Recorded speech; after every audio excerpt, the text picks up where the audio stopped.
En nuestra exposición del Evangelio de Marcos, llegamos hoy al versículo 21 del capítulo 4, Marcos 4, 21 al 34. Entonces ya pueden abrir sus Biblias en este pasaje. Y vamos a hablar hoy de los 4 leyes naturales del evangelismo, si queremos las 4 leyes lógicas o espirituales del evangelismo.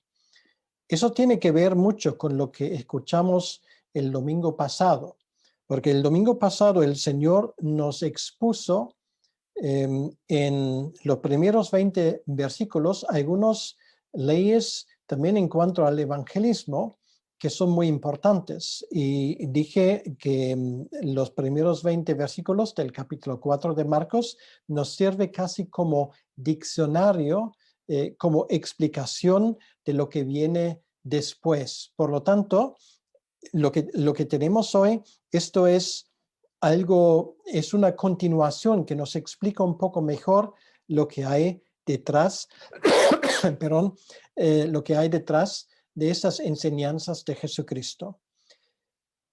En el mundo, pues, tenemos una serie de lo que llamamos leyes naturales. Por ejemplo, tenemos la ley de la gravedad. Si yo cojo una cosa y lo suelta, pues va a caer abajo. En la física hay una serie de fórmulas que nos describen exactamente qué está pasando. Y tenemos otras leyes naturales que tienen que ver con diferentes fenómenos del mundo que nos rodea. Y de la misma manera también tenemos en el mundo espiritual una serie de leyes que son importantes y que como creyentes debemos de conocerlas para entender mejor lo que está ocurriendo en el mundo. Vamos a hablar de estas 4 leyes y voy a leer el texto bíblico en consonancia con lo que estamos hablando. Estamos hablando realmente de 4 leyes y la primera ley es lo que podríamos llamar la ley de la luz, la ley de la luz. Y la tenemos en los versículos 21 al 23. Voy a leerlo, Marcos capítulo 4, versículo 21 al versículo 23. Dice así: también les dijo, ¿acaso se trae la luz para ponerla debajo del almud o debajo de la cama? ¿No es para ponerla en el candelero? Porque no hay nada oculto que no haya de ser manifestado, ni escondido que no haya de salir a la luz. Si alguno tiene oídos para oír, oiga. De momento vamos a leer hasta aquí y hablamos de esa primera ley del evangelismo, que es la ley de la luz. La luz alumbra la oscuridad. Bueno, alguien ha dicho, yo no sé exactamente de dónde viene, pero ha dicho con mucho entendimiento que hace nada más falta una cerilla para alumbrar con esa llamita pequeña toda una habitación. O ahora que estamos en tiempos de Navidad, de velas, pues una vela pequeña es suficiente para alumbrar hasta una catedral. Es sorprendente realmente esto. Y también está claro, y es una verdad obvia, que una luz escondida no se ve ni sirve para nada. La luz tiene que brillar, tiene que estar en un lugar céntrico donde puede alumbrar a lo que hay detrás. Bueno, Jesucristo en ese contexto, él está hablando de un almud. Bueno, realmente hoy en día nos falta el entendimiento de qué se trata exactamente. Bueno, voy a explicarlo. Un almud es una medida que se usaba en tiempos del pasado para medir, por ejemplo, granos, cereales o legumbres. Esto en los tiempos bíblicos es aproximadamente corresponde a 9 litros. O bueno, si queremos para sea más fácil de recordarlo, hablamos de 10 litros. Pues esto era un almud. Entonces, claro, debajo de ese almud que, bueno, tenía forma de un pequeño cubo, pues claro, se puede poner una luz debajo y cuando lo pones encima, ¿qué va a pasar con la luz? Pues la luz, pues igual que siga debajo del almud hasta que se le acabe el oxígeno y luego se extingue.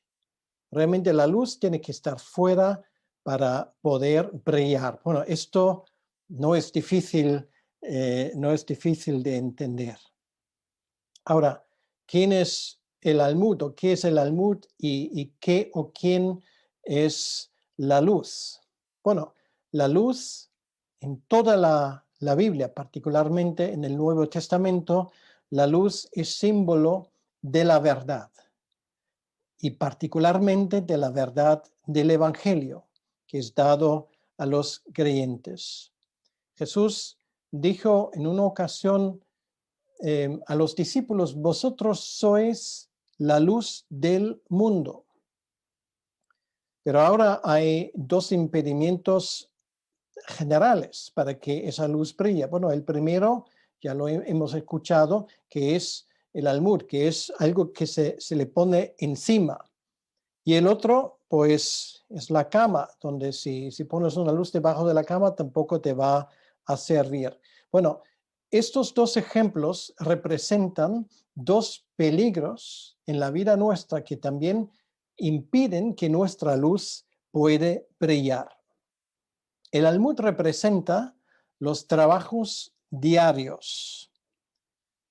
Y esto creo que se entiende bien. Lo vimos ya el domingo pasado. Para el creyente es muy fácil también dejarse engullir por todo tipo de preocupaciones y quehaceres diarios.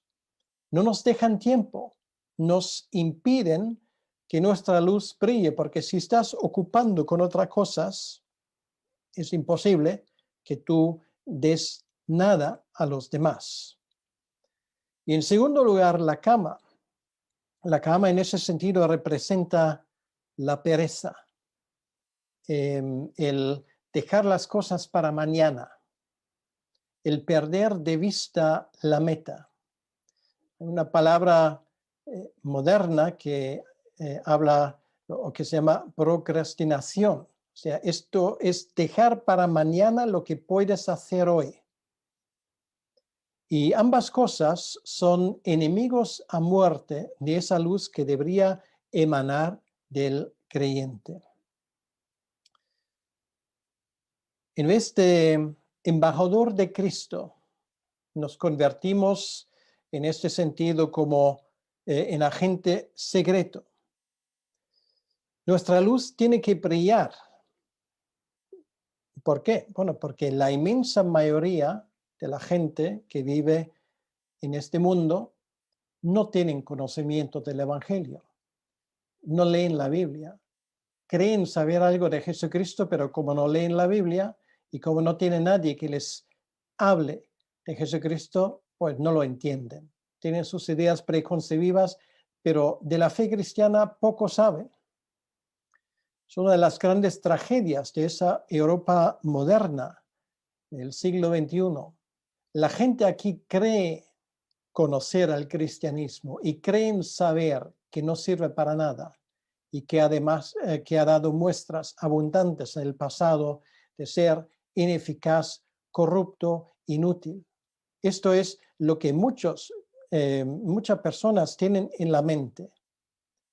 El problema es que nunca han conocido un cristianismo auténtico. Nunca han conocido a personas que de verdad son luces en este mundo, porque esas personas, créemelo, llamarán la atención. Y más oscuro se está poniendo el mundo, pues más claro, más brillante son esas luces. A veces también como cristianos nos lamentamos de todo lo que está pasando. Bueno, estamos en medio de una pandemia que se ha convertido en una preocupación continua de mucha gente. Bueno, los medios de comunicación nos están bombardeando un día sí y otro también con nuevas historias y parece que la cosa cada vez va para peor. Ahora, nosotros podemos, como cristianos, caer en la misma trampa. Y podemos también entonar ese concierto de agoreros que dicen, bueno, esto ya parece que ha llegado el final del mundo. Con esto no vas a ayudar a nadie. Sin embargo, el cristiano debe de saber que precisamente porque Dios nos ha puesto como luces en este mundo más oscuro que se pone ese mundo, creo que estamos viviendo bastante oscuridad en nuestros días, más se ve tu luz. Y la pregunta es la siguiente. La pregunta no es cuánta oscuridad hay en el mundo. La pregunta es cómo funciona tu luz. ¿Dónde la tienes? ¿La tienes ocultado debajo de los quehaceres de la vida, de tus propias preocupaciones que representa el almud? ¿O tienes tu luz debajo de la cama que representa la pereza, la inercia? ¿Dónde la tienes? ¿O la dejas brillar? ¿Cuántas veces habrá ocurrido que otros han dicho, yo vi algo en tu vida que era distinto? Esto es realmente algo que nos debería hacer pensar. ¿Cómo nos ven los demás? ¿Nos ven iguales que los demás? ¿O realmente nos ven como luces que también traen iluminación a sus vidas?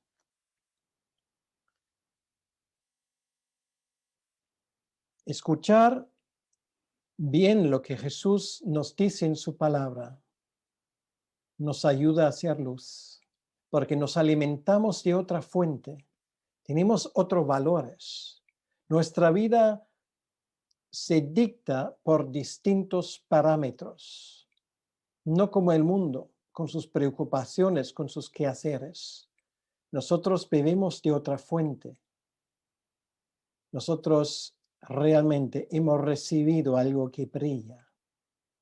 Y esto es una tremenda oportunidad, es una tremenda ocasión para dejar brillar tu luz.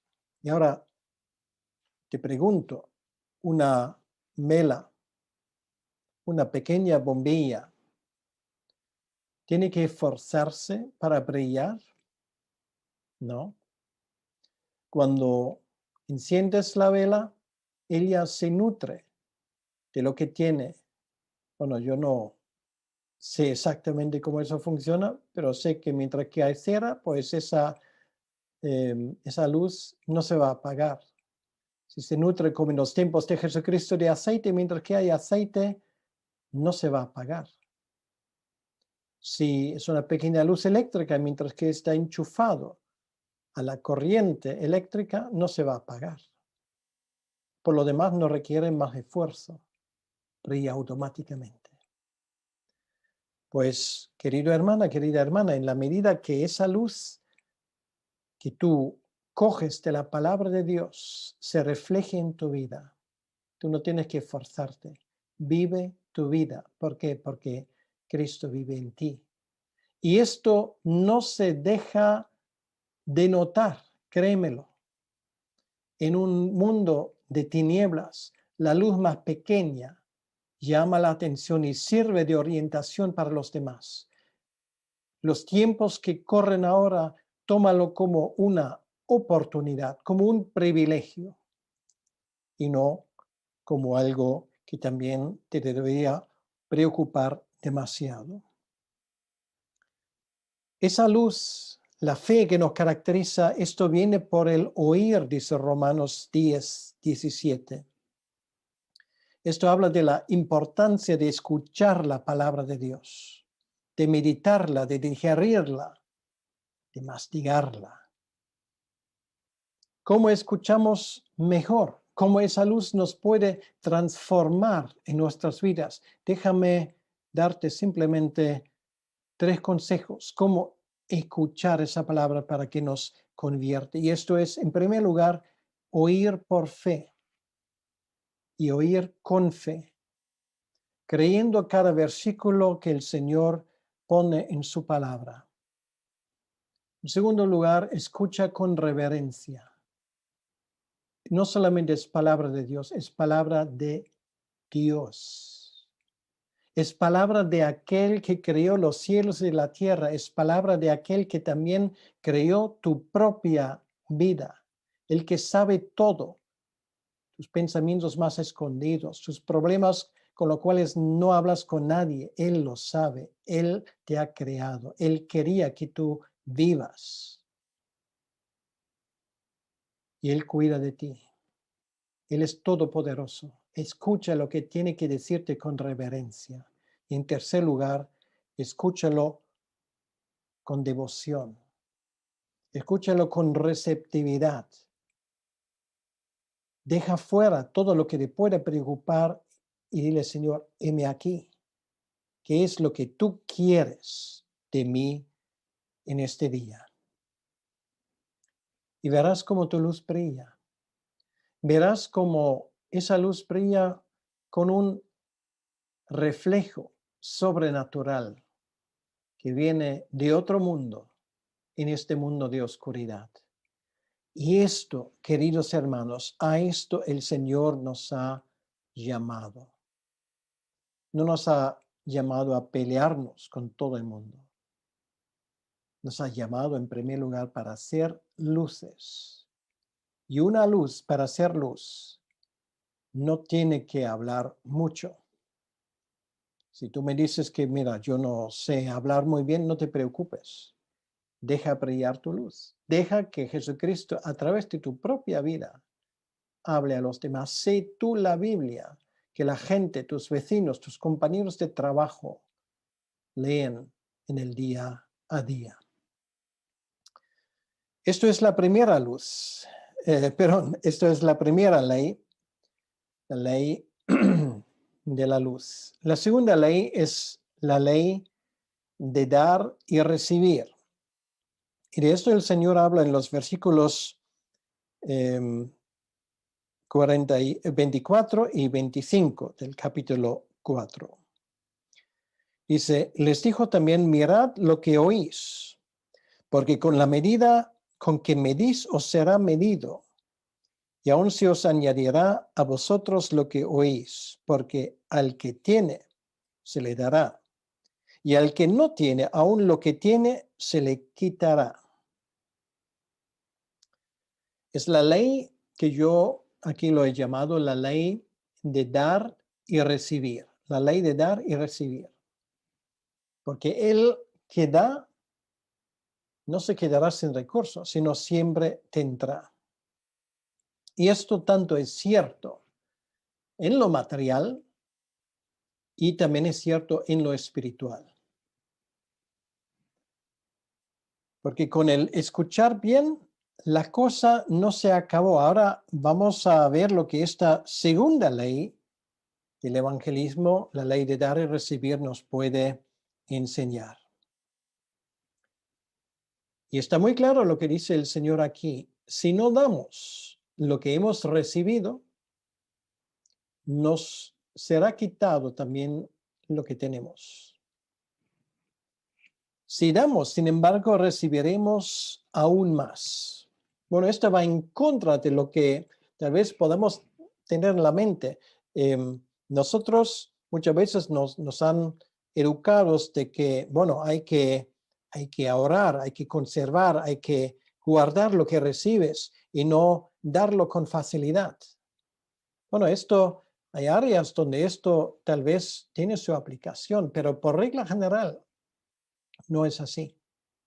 El que agarra lo que tiene, y ahora, bueno, en primer lugar hago la aplicación a las finanzas, al dinero.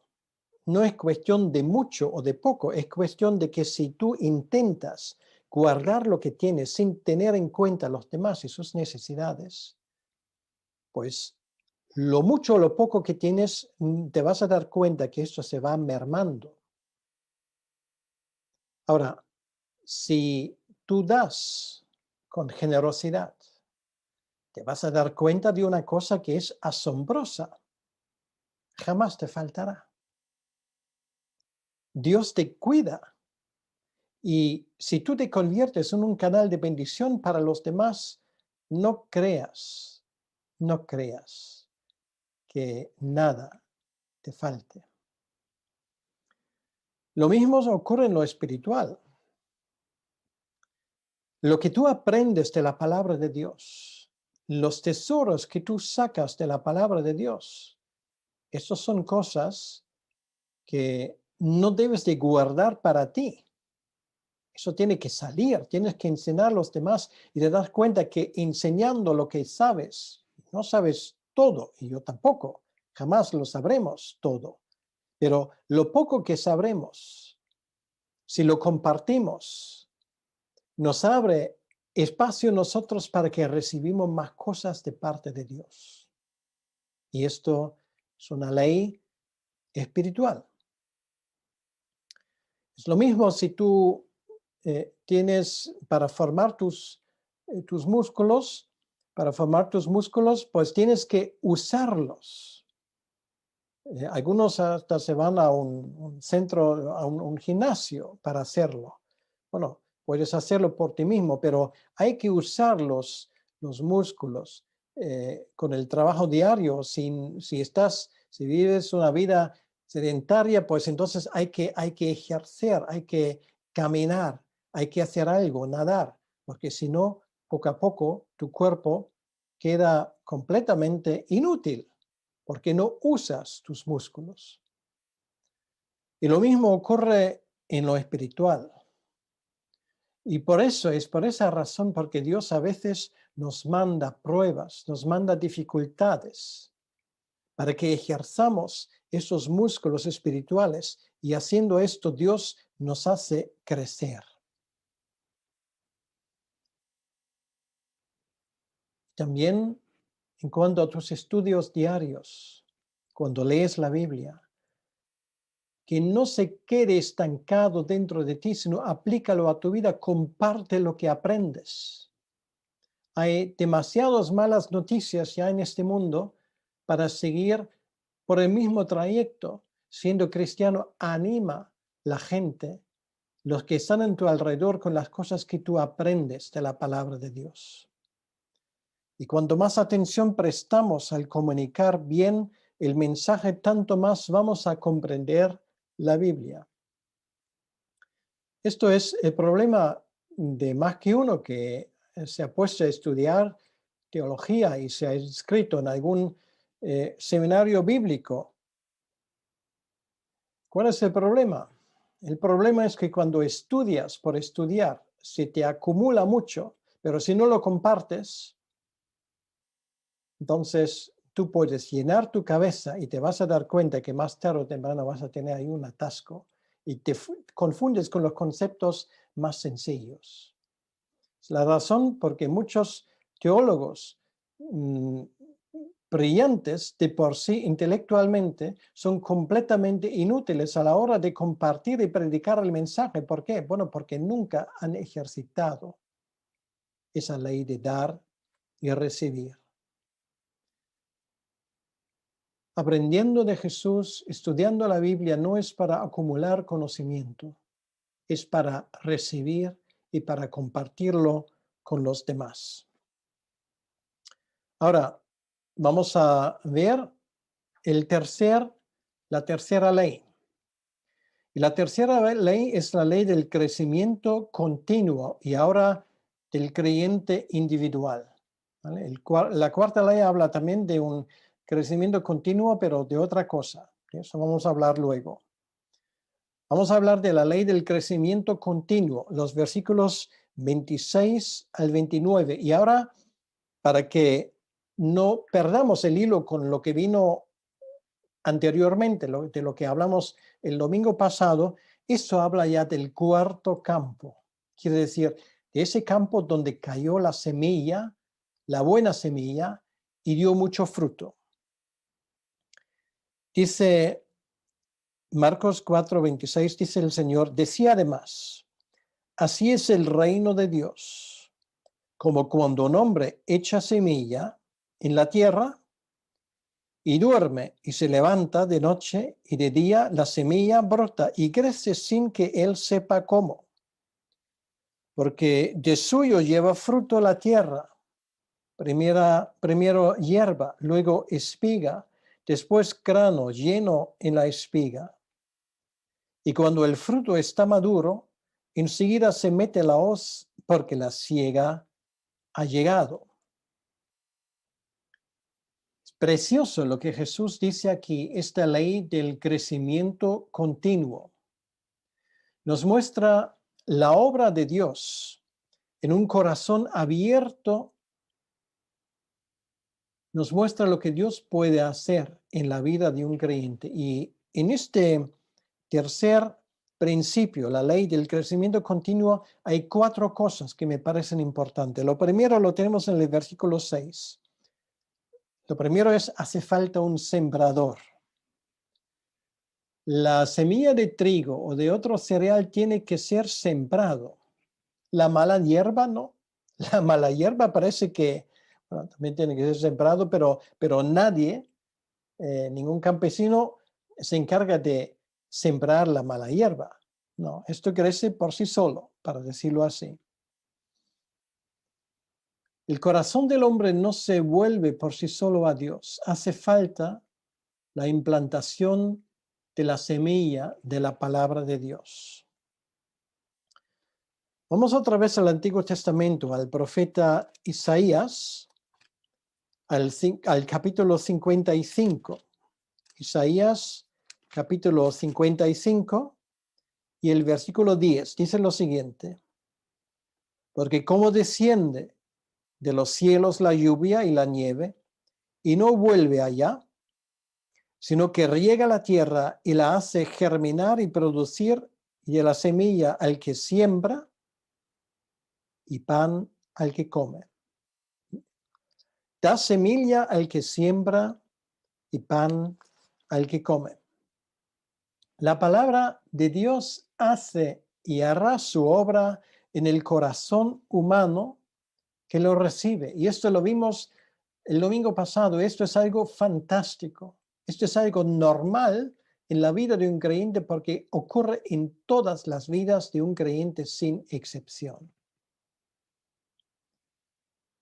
Y esto muestra también nuestra responsabilidad de sembrar. Dios da crecimiento. Y como mucho tenemos que regar, pero el crecimiento viene de parte de Él. Sembraré la simiente preciosa de la bendita palabra de Dios. Esa canción nos recuerda de este hecho. Entonces, lo primero que me llama la atención, hace falta un sembrador. En segundo lugar, lo tenemos en el versículo 27. En la obra del Señor, en una persona, hay siempre cosas más allá de nuestra comprensión. Dios no nos explica lo que está haciendo en la cosa de cada uno. Hay cosas que no lo comprendemos, no lo analizamos bien, no lo entendemos. Dice aquí, ese hombre duerme y se levanta de noche y de día y la semilla brota y crece sin que él sepa cómo. A veces, bueno, crece más rápido, a veces crece menos, pero va creciendo de una forma que él que lo siembra ni entiende el proceso. Y es la razón por la cual nosotros, como sembradores, tenemos que tener mucho cuidado a la hora de no ejercer juicio en cuanto a la vida de los demás. Si son creyentes, si hay crecimiento, ese crecimiento se produce de una forma que está fuera de nuestro alcance, porque no somos nosotros que hacemos crecer a los demás. Es Dios, el Espíritu Santo, que lo hace, no nosotros. Hay preguntas que no siempre podemos responder exactamente como ese versículo dice, sin que él sepa cómo. Por ejemplo, cuando empieza la vida, en ese caso la vida espiritual. ¿Por qué brotan unas semillas y otras no? ¿Por qué crecen unos más rápidos y otros más lentos? ¿Por qué escuchan ciertas personas la palabra de Dios con atención y otros tardan más tiempo? ¿Por qué creen uno más rápido que otros? ¿Quién dirige eso de dónde cae la semilla? Nosotros no, es Dios quien lo hace. Bueno, ahí tengo mi propio ejemplo. Realmente los inicios de mi vida espiritual son realmente asombrosas. Yo conocí al Señor a los 14 años, escuchando la radio por una emisora de onda corta, evangélica. Escuché por primera vez el Evangelio. Todo aquel fue en marzo del año 1974. Y esa emisora no estaba en Europa. Transmitió por onda corta desde una distancia muy grande, desde Quito, en Ecuador. Y allí, pues, el Señor me convirtió como una persona que nunca en ese pueblo pequeño donde yo vivía, nunca había escuchado el Evangelio. El Señor me convirtió de esa forma. ¿Cómo se explica esto? No tiene explicación realmente. Tenemos que sembrar y dejar el resultado al Señor.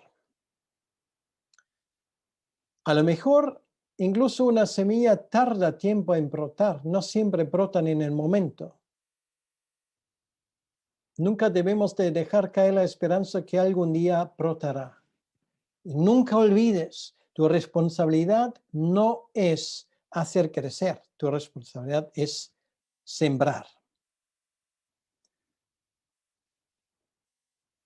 Una tercera cosa me parece importante en esta tercera ley, que es lo que vemos en el versículo 28. La vida nueva se va manifestando y desarrollando gradualmente, no de golpe. Dice, porque de suyo lleva fruto la tierra, primero hierba, luego espiga, después grano lleno de espiga. Esto no ocurre en una tarde, ni en una semana, eso tarda meses, es un proceso que para el ojo ni percibe de un día para otro ningún cambio, pero hay un cambio gradual que está oculto a nuestros ojos. Hay un dicho que dice, la naturaleza no hace nada a saltos. Y es cierto, es exactamente lo que Jesucristo nos está enseñando aquí. Primero la hoja, luego la espiga, al final el grano formado en la espiga. Un proceso.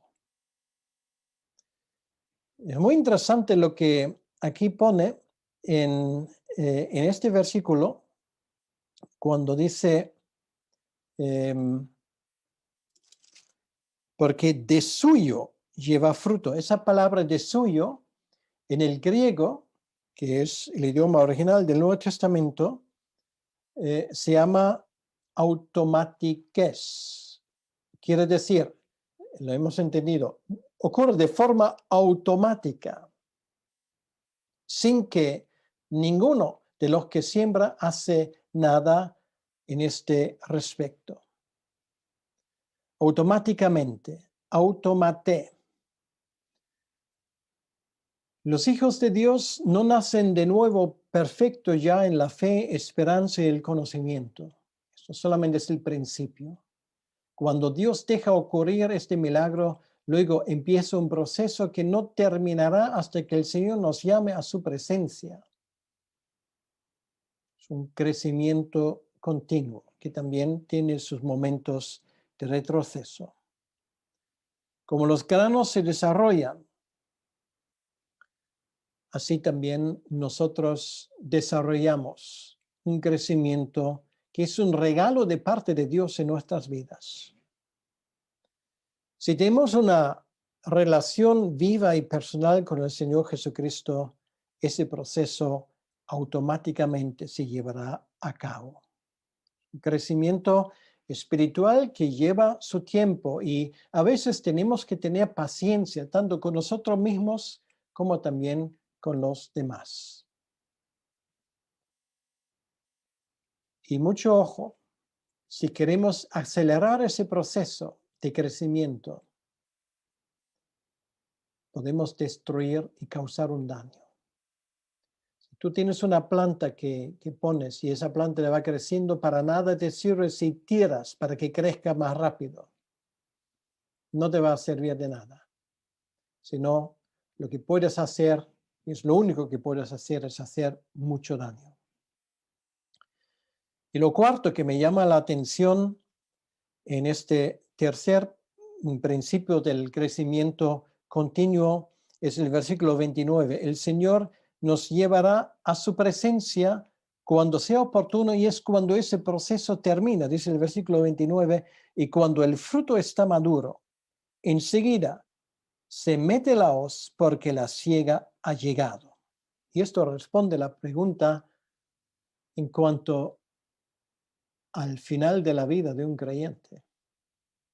¿Por qué algunos mueren antes que otros? Y muchas veces son personas que parecían tan imprescindibles. Bueno, porque su crecimiento ha llegado al final. El Señor dice y sabe muchas cosas desde su punto de vista que para nosotros son ocultos. Pero es que cuando el Señor lo ve que esta vida ha servido ya y ha cumplido el propósito con el cual Dios lo tenía en este mundo, Él pone la siega. Es un momento triste, pero para aquella persona un momento de triunfo. Y esto ocurre en el momento adecuado. Dios no nos va a dar la explicación a cada uno de nosotros del por qué. Pero sabemos una cosa, esto era el momento. Y el gran recogedor, nuestro querido amado Señor Jesucristo, ciega a cada uno cuando llegue el momento, el mejor momento. Y eso nos lleva a la cuarta ley, la ley del crecimiento continuo, pero ya no de forma individual, sino de forma, llamémosla, colectiva. Estamos hablando ahora no del creyente individual, sino de la iglesia. Dice el versículo 30 al 34. ¿A qué haremos semejante el reino de Dios? ¿O con qué parábola la compararemos? Es como un grano de mostaza que cuando se siembra en tierra es la más pequeña de todas las semillas que hay en tierra. Pero después de sembrado crece y se hace la mayor de todas las hortalizas y echa grandes ramas de tal manera que las aves del cielo pueden morar bajo su sombra. Asombroso esto. El reino de Dios, igual como el creyente individual, no deja de crecer. Es como la semilla de mostaza, la más pequeña que se usaba en Israel en aquel entonces. ¿Qué significa esto, lo que estamos leyendo? Pues quiero hacer 3 comentarios sobre esta cuarta ley del crecimiento continuo. El reino de Dios, y esto es el primero, tenía y tiene comienzos pequeños. Estamos en días navideños y nos damos cuenta que cuando nace Jesucristo, nace no en Roma, en la capital, nace en el rincón más o menos importante del Imperio Romano, la provincia de Palestina. Nace allí y nace además en circunstancias muy complicadas y difíciles. Cuando él muere en la cruz, él deja 12 hombres, entre los cuales había un traidor, completamente desanimados. Pero luego cambia la cosa. Él resucita. 50 días después de su resurrección, él manda al Espíritu Santo. Y estos 12 personas predican el Evangelio con denuedo, con libertad, con arrojo. porque es el Espíritu Santo que hace la obra en ellos. En un solo día, en el día de Pentecostés, en aquel año, de golpe hay 3,000 personas que llegan a conocer a Cristo. Después serían 5,000. Y después, más y más, al final del siglo I, hay iglesias en todas las ciudades y todas las provincias del Imperio Romano, incluso más allá de sus fronteras. Y desde entonces la iglesia del Señor no ha dejado de crecer. Sí, había momentos de dificultad, había momentos de oscuridad, pero nunca ha dejado de crecer. Vimos en el siglo XIX, en el siglo XX, una tremenda explosión de la fe cristiana en todo el mundo. Y esto es así hasta el día de hoy. Cojo simplemente como ejemplo el país con más población sobre la faz de la tierra, China. Hay más cristianos ahí que el Partido Comunista Chino, pues tiene miembros. Ahora, se dice que es alrededor de 100,000, algunos hablan de cifras más altas,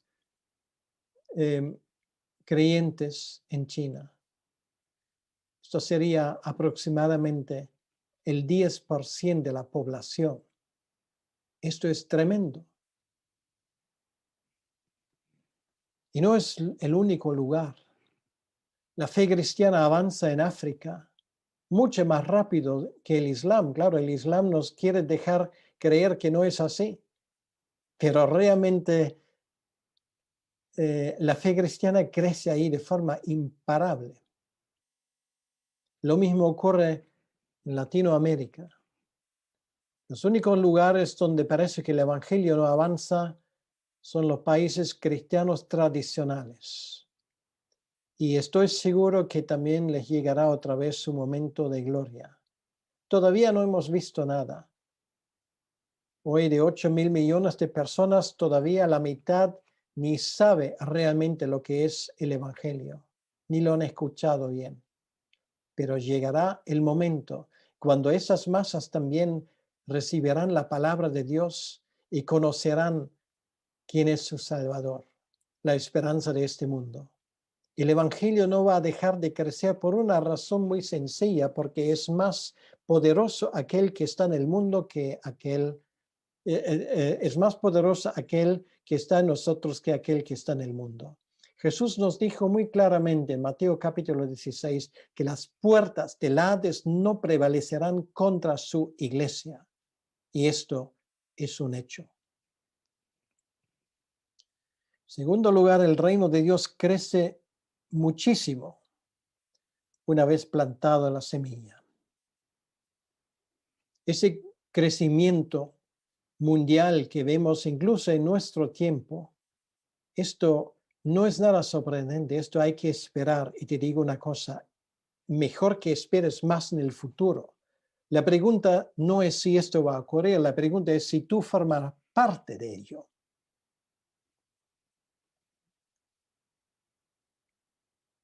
Y la tercera cosa lo vemos en el versículo 32. La segunda parte dice: echa grandes ramas, de tal manera que las aves del cielo pueden morar bajo su sombra. Las aves, lo hemos visto en la primera parte del capítulo 4, son las que comen las semillas. Las aves aquí, en esas parábolas, porque no hay que olvidar, Jesús explica quiénes son las aves. Y aquí eso se aplica. No olvidemos que esto es como un diccionario, lo que vimos la última vez. Para las otras parábolas, esas aves representan a Satanás y a sus servidores. Sí, anidan dentro de la iglesia. Les sirve de apoyo hasta cierto punto. Y esto es la razón por la cual no nos debemos de sorprender que cuando crece la iglesia, bueno, también atrae a aquellos fuerzas de la maldad que quieren destruir, pero no impedirán, con muchos que se anidan ahí, el crecimiento del árbol. Este árbol tan grande que es la iglesia, que a pesar de todas las contrariedades, a pesar de toda la persecución que había y que sigue habiendo, sigue creciendo de forma imparable. Y ahora, ¿qué te parece esas 4 leyes? Tú mismo vas a participar, puedes participar personalmente en esto. Hay crecimiento en tu propia vida. Y también la iglesia a la cual tú perteneces va creciendo. El conocimiento del Señor cubrirá el mar. Llegará a todos los lugares donde todavía no ha podido llegar. Más tarde o temprano también reconquistará esa Europa pagana en la cual nos toca vivir a día de hoy. Ese evangelio del crecimiento imparable penetrará y está penetrando ya en el mundo islámico. Y al final también ese mundo va a tener que rendir sus rodillas a los pies de Cristo. Lo que nos queda de comunismo en el mundo va a tener que rendir también delante del Señor Jesucristo y arrodillarse delante del Mesías. El crecimiento es imparable. Es la única empresa que lleva creciendo desde hace 2000 años y todavía no hemos llegado al final. Estás bienvenido a ocupar tu sitio y hacer lo que tengas que hacer para que este reino crezca. Es mi oración. Vamos a orar. Señor Jesucristo, te damos las gracias por estar presente en estos días de una forma muy especial entre aquellos que te buscan y quieren aprender de ti. Gracias por formar parte de una iglesia que está creciendo. Y gracias, Señor, también por cuidar del crecimiento de nuestras propias vidas. Te damos las gracias por todo esto en tu nombre bendito. Amén.